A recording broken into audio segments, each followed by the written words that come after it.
Hello बच्चों, समाज वाटिका channel में आप सबों का स्वागत है। मैं विमल सर।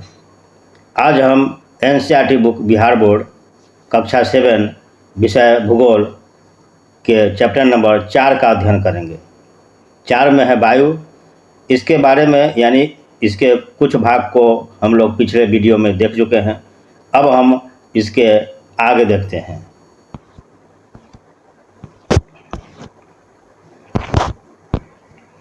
आज हम इसमें मौसम और जलवायु से देखेंगे।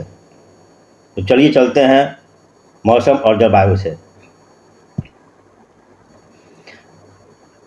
क्या आज वर्षा होगी? मौसम और जलवायु।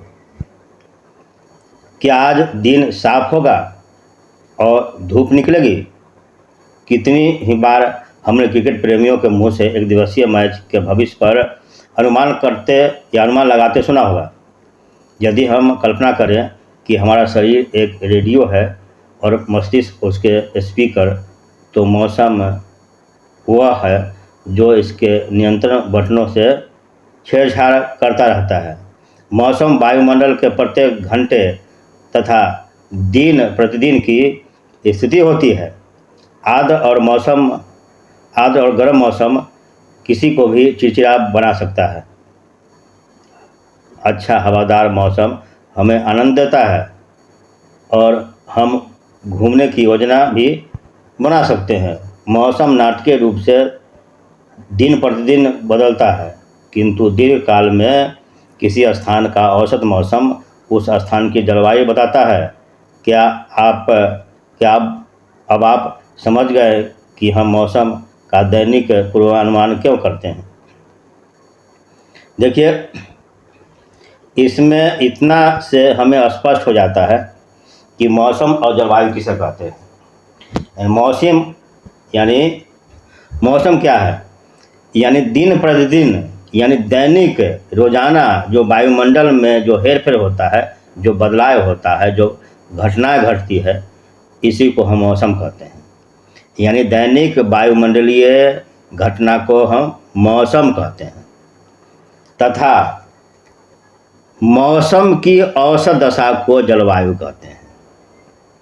यानी किसी स्थान का दैनिक वायुमंडलीय दशा मौसम होता है तथा किसी स्थान पर जो मौसम की जो औसत दशा होती है, मौसम की कुल औसत दशा का जो योग होता है, उसे हम जलवायु कहते हैं। स्पष्ट हो गया?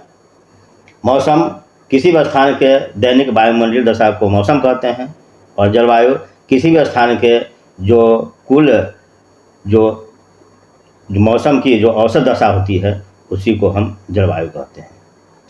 इसमें दिया हुआ है कि यह जानकर आपको आश्चर्य होगा कि पृथ्वी सूर्य की ऊर्जा के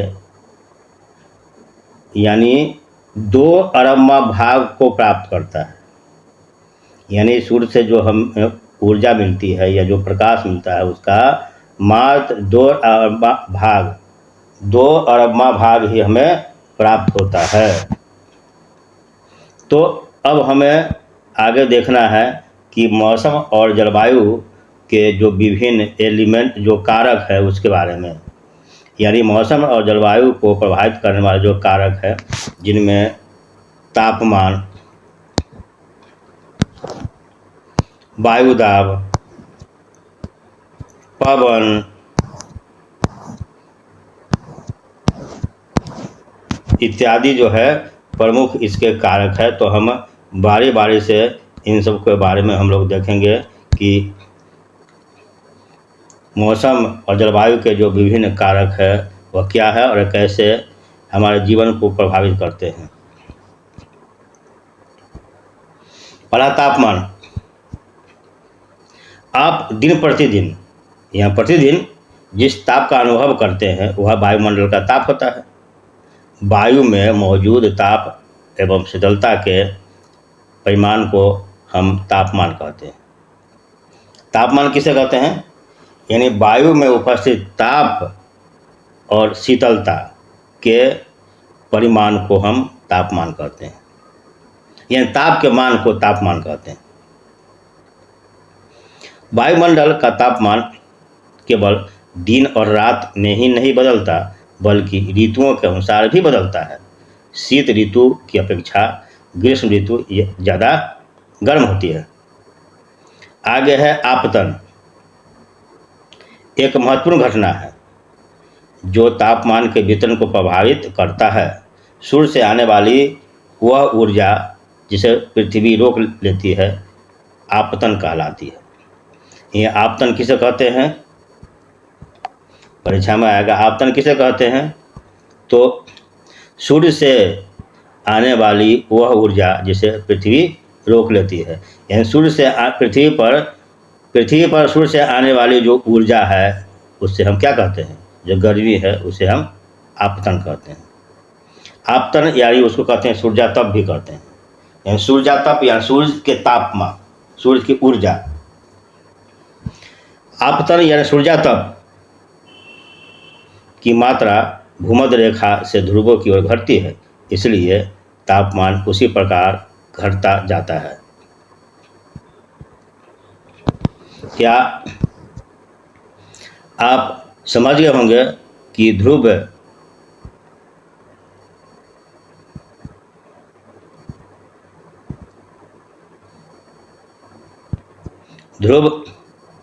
बर्फ से ढके क्यों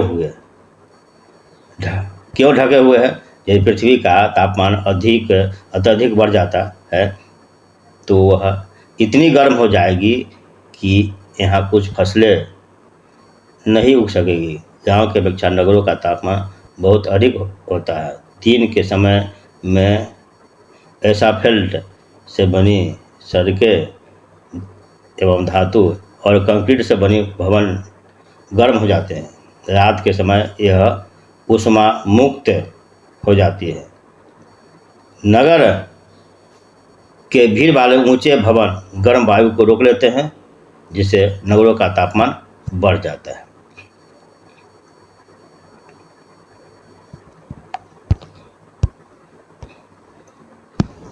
यहाँ कुछ दिया हुआ है,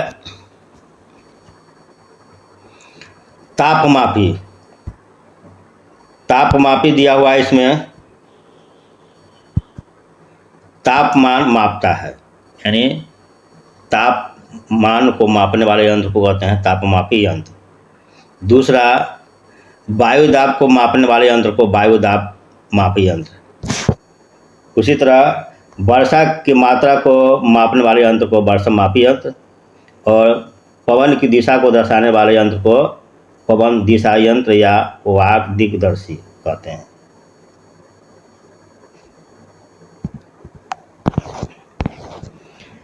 इसमें दिया हुआ है बॉक्स में, तापमान को मापने की मापक इकाई डिग्री सेल्सियस है।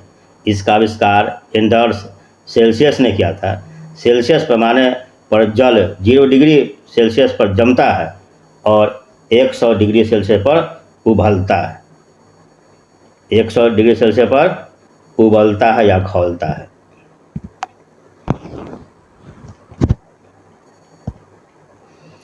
क्या आप जानते हैं कि चांद पर वायु नहीं है, इतने वहाँ वायु दाब भी नहीं है।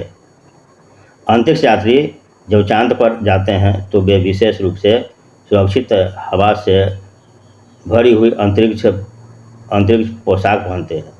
यदि वे इस अंतरिक्ष पोशाक को न पहने तो अंतरिक्ष यात्रियों के शरीर द्वारा विपरीत बल लगने के कारण उनकी रिक्त शिराएं फट सकती है, जिससे अंतरिक्ष यात्री रक्तस्रावित हो सकते हैं।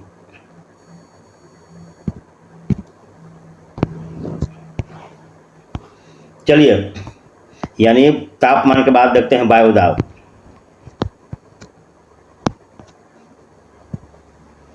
वायु दाब, यह जानकर आपको आश्चर्य होगा कि वायु हमारे शरीर पर उच्च दाब के साथ बल लगाती है, किंतु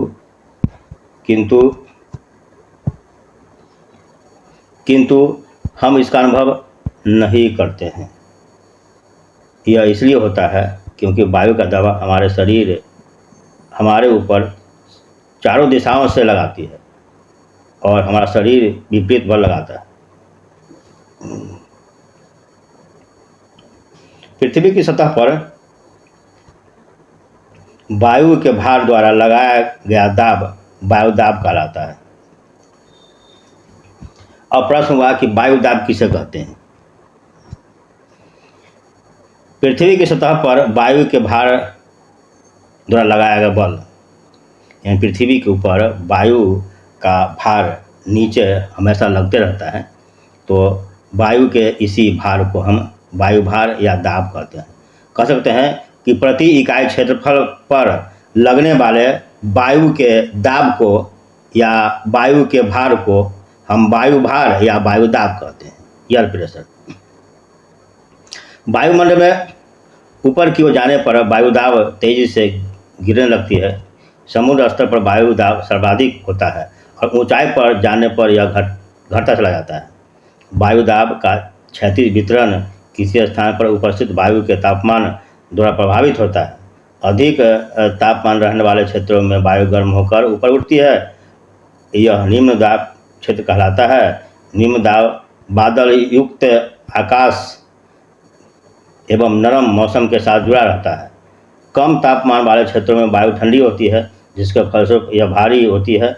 भारी वायु निमज्जित होकर उच्च दाब क्षेत्र बनाती है। उच्च दाब के कारण स्पष्ट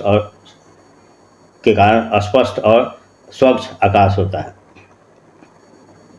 वायु सदैव उच्च दाब से निम्न दाब की ओर बहती है। इसमें दो बातें हैं, उच्च दाब और निम्न दाब। तो प्रति इकाई क्षेत्रफल पर जो वायु का अधिकतम जो दाब होता है, यानी जब हवा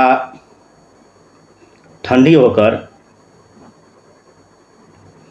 या यूँ कहें कि जब हवा गर्म होकर फैलती है, फैलने के बाद वहाँ यानी उस जगह वायु से रिक्त हो जाता है, वह जगह खाली हो जाता है या वायु का दबाव कम जाता है, इसलिए उसको हम निम्न दाब क्षेत्र कहते हैं।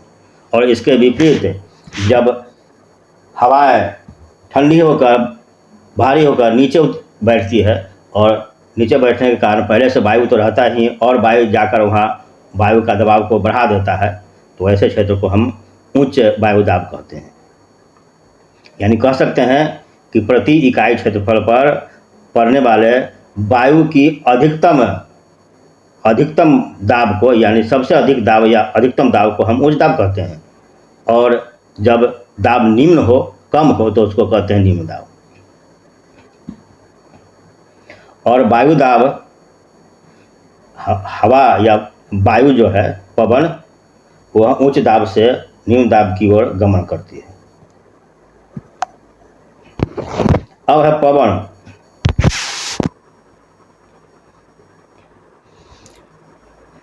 उच्च दाब क्षेत्र से निम्न दाब क्षेत्र की ओर वायु की गति को पवन कहते हैं। यानी पवन किसे कहते हैं?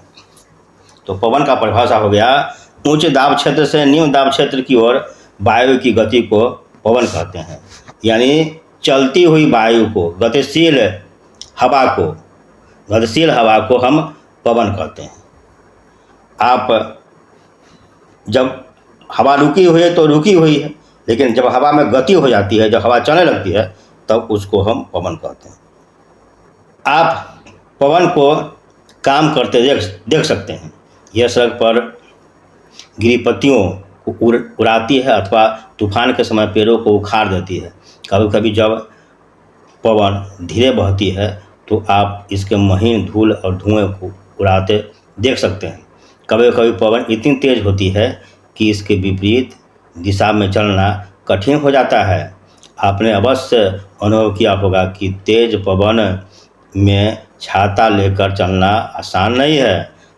3 अन्य उदाहरण सोचिए जब तेज पवन के कारण आपके लिए समस्या उत्पन्न हो। पवन को मुख्यतः 3 प्रकारों में विभाजित किया जा सकता है। इधर दिया हुआ पवन के नाम उसके आने की दिशा के आधार पर निर्धारित होती है। उदाहरण के लिए पश्चिम से आने वाली पवन को पछुआ पवन और पूर्व से आने वाली हवा को पूर्वा पवन कहते हैं। पवन के प्रकार में है, पहला है अस्थायी पवन, दूसरा है मौसमी पवन और तीसरा है स्थानीय पवन। अस्थायी पवन, स्थानीय पवन और मौसमी पवन। पहला है अस्थायी पवन। वैसे पवन जो विश्व भर एक ही दिशा में चलते रहते हैं, उसकी दिशा निश्चित होती है, चाहे पूरब से चले या पश्चिम से चले। तो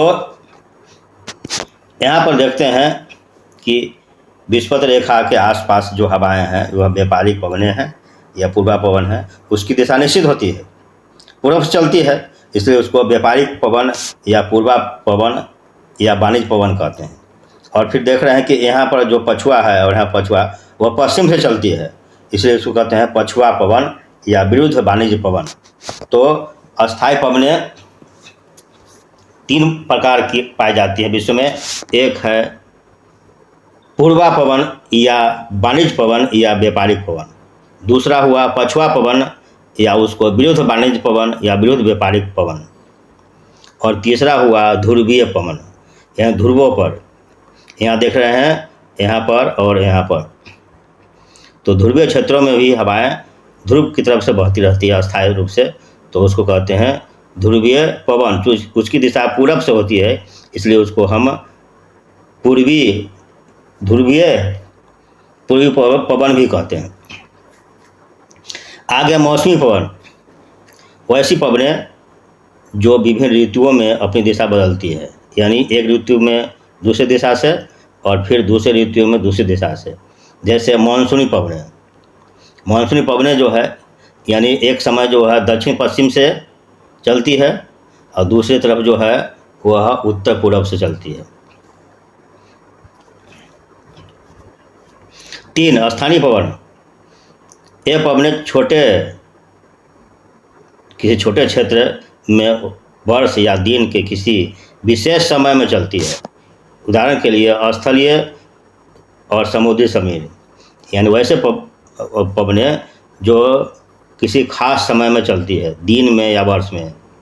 जैसे दिन में या सुबह में समुद्र के किनारे जाने पर क्या होगा कि समुद्र की तरफ से जो हवा है वह स्थल की तरफ चलती है, उसको कहते हैं स्थल समीर।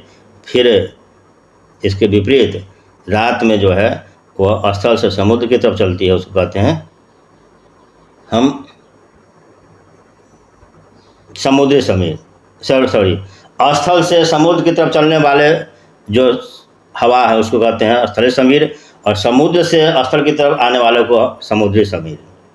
यानी पहले हम कह चुके हैं कि जिस दिशा से हवाएं आती है उसी दिशा के नाम पर उसको हम उस हवा का नामकरण करते हैं। तो समुद्र के तरफ से चलेगी तो समुद्री समीर, और स्थल से चलेगी तो उसको स्थलीय समीर कहते हैं। और इसके अलावा भारत के उत्तरी क्षेत्र में गर्मी के दिनों में भी एक विशेष प्रकार की हवा चलती है कि उसे हम कहते हैं लू। यानी लू होता है गर्म और शुष्क हवा जो भारत के उत्तरी मैदानी भागों में हम गर्मी के दिनों में देखते हैं। आर्द्रता। जब जल पृथ्वी एवं विभिन्न जलाशयों से वाष्पित होता है तो यह जलवाष्प बन जाता है। वायु में किसी भी समय जलवाष्प की मात्रा को आर्द्रता कहते हैं। तो आर्द्रता किसे कहते हैं, परीक्षा में आएगा कि आर्द्रता किसे कहते हैं। तो वायुमंडल में उपस्थित जलवाष्प की मात्रा को हम आर्द्रता कहते हैं। जब वायु में जलवाष्प की मात्रा अत्यधिक होती है तो उसे हम आर्द्र दिन कहते हैं। जैसे जैसे वायु गर्म होती जाती है, इसकी जलवाष्प धारण करने की क्षमता बढ़ती चली जाती है और इस प्रकार यह और अधिक आर्द्र हो जाती है। आर्द्र दिन में कपड़े सुखाने में काफ़ी समय लगता है। यह हमारे शरीर से पसीना आसानी से नहीं सूखता और हम असहज महसूस करते हैं। जब जलवाष्प ऊपर उठता है तो यह ठंडा होना शुरू हो जाता है और जलवाष्प संघनित होकर ठंडा होकर जल की बूंद बनाते हैं। बादल इन्हीं जल बूंदों का ही एक समूह होता है। जब जल की ये बूंदें इतनी भारी हो जाती है कि वायुमंडल में या वायु में तैर नहीं सकते हैं, अतः यह नीचे वर्षा के रूप में आ जाती है। इसे ही वर्षा कहते हैं। आकाश में उड़ते हुए जेट हवाई जहाज़ अपने पीछे सफ़ेद पथ चिन्ह छोड़ते हैं। इनके इंजनों से निकली नमी संघनित हो जाती है। वायु के गतिमान न रहने की स्थिति में यह संघनित नमी कुछ देर तक पथ के रूप में दिखाई देती है। पृथ्वी पर जल के रूप में गिरने वाली वर्षण को वर्षा कहते हैं। वर्षा किसे कहते हैं? तो पृथ्वी पर जो वर्षण के रूप में जल नीचे गिरता है उसे हम वर्षा कहते हैं। ज़्यादातर भौम जल, यानी भौम जल मतलब हुआ पृथ्वी के अंदर का भूमिगत जल, वर्षा जल से ही प्राप्त होती है। पौधे जल संरक्षण में मदद करते हैं। जब पहाड़ी पार्श्वों से पेड़ काटे जाते हैं, वर्षा जल अनावृत पहाड़ों से नीचे बहता है और एवं निचले इलाकों में बाढ़ का कारण बनता है। क्रियाविधि आधार पर वर्षा के 3 प्रकार होते हैं: संवहनी वर्षा, पर्वतीय वर्षा और चक्रवातीय वर्षा। यहाँ दिया हुआ है संवहनी वर्षा। संवहनी वर्षा दिया हुआ है, उसका नीचे है पर्वतीय वर्षा दिया हुआ है और उसके नीचे जो है वह संवहनी वर्षा दिया हुआ है। तो हमें अभी मात्र इसको याद रखना है कि पर्वतीय वर्षा किसे कहते हैं, चक्रवातीय वर्षा किसे कहते हैं और संवहनी वर्षा किसे कहते हैं। बाद की क्लासों में हम इसे विस्तार रूप से हम लोग अध्ययन करेंगे। भारत के पूर्वी समुद्री तट पर स्थित ओडिशा में बंगाल की खाड़ी से उठने वाले चक्रवातों का खतरा बना रहता है। 17-18 अक्टूबर 1999 को राज्य के 5 जिलों में चक्रवात आया। 29 अक्टूबर 1999 को एक अन्य महाचक्रवात आया जिसने राज्य के एक बड़े भाग में तबाही मचाई। मुख्यतः पवन का वेग, वर्षा, ज्वारीय प्रोत्कर्ष से हानियाँ हुई। 260 किलोमीटर प्रति घंटे तक के वेग वाली पवन 36 घंटे से भी ज़्यादा समय तक चलती रही। तीव्र वेग वाली इस पवन ने पेड़ों को उखाड़ दिया और कच्चे घरों को नष्ट कर दिया। अनेक औद्योगिक भवनों एवं अन्य घरों की छतों भी उड़ गए। विद्युत आपूर्ति एवं टेलीफोन लाइनें पूरी तरह से कट गई। चक्रवात के फलस्वरूप लगातार 3 दिनों तक भारी वर्षा होती रही। इस वर्षा के कारण ओडिशा के प्रमुख नदियों में बाढ़ आ गई। चक्रवाती पवनों के कारण उठी ज्वारीय तरंगें स्थल पर 20 किलोमीटर तक आ गई और फलस्वरूप तटीय क्षेत्रों में भयानक तबाही हुई। अचानक 7 से 10 मीटर ऊंची ज्वारीय तरंगें आ गई जिसके कारण तैयार खड़ी धान की फसलें पूरी तरह नष्ट हो गए।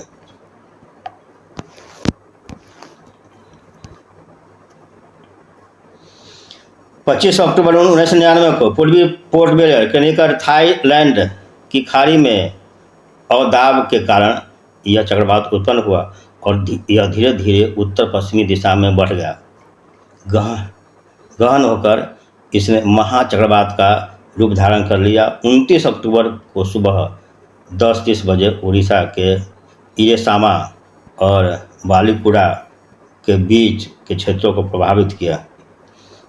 इस महाचक्रवात से भुवनेश्वर, कटक और 28 तटीय नगरों सहित उड़ीसा के पूर्वी तट को बर्बाद कर दिया, जिससे लगभग 130 लाख लोग प्रभावित हुए। बड़ी संख्या में पशुओं की मौत हो गई। धान, सब्जियों एवं फलों की खड़ी फसलों का भारी नुकसान हुआ। ज्वारीय प्रोत्कर्ष से उत्पन्न हुई लवणता के कारण कृषि योग्य विशाल भूक्षेत्र अनुपजाऊ हो गए। सागवान एवं बांस के बगान वाले विशाल भू क्षेत्र नष्ट हो गए। पारादीप एवं कोणार्क के बीच स्थित मैंग्रोव के जंगल लुप्त हो गए।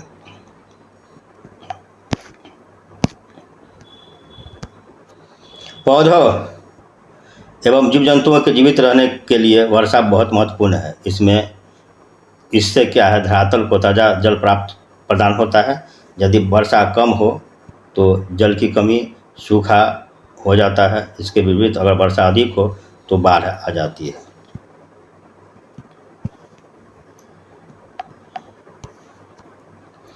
वर्षण के दूसरे रूप हिम, सहिम, वृष्टि या ओला है।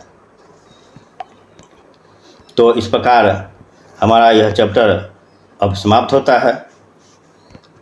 आगे हमारा अभ्यास बच गया है, जिसे हम अगले वीडियो में इसको हम पूरा करेंगे। अभ्यास के अंतर्गत जो प्रश्न उत्तर है उसको देखेंगे।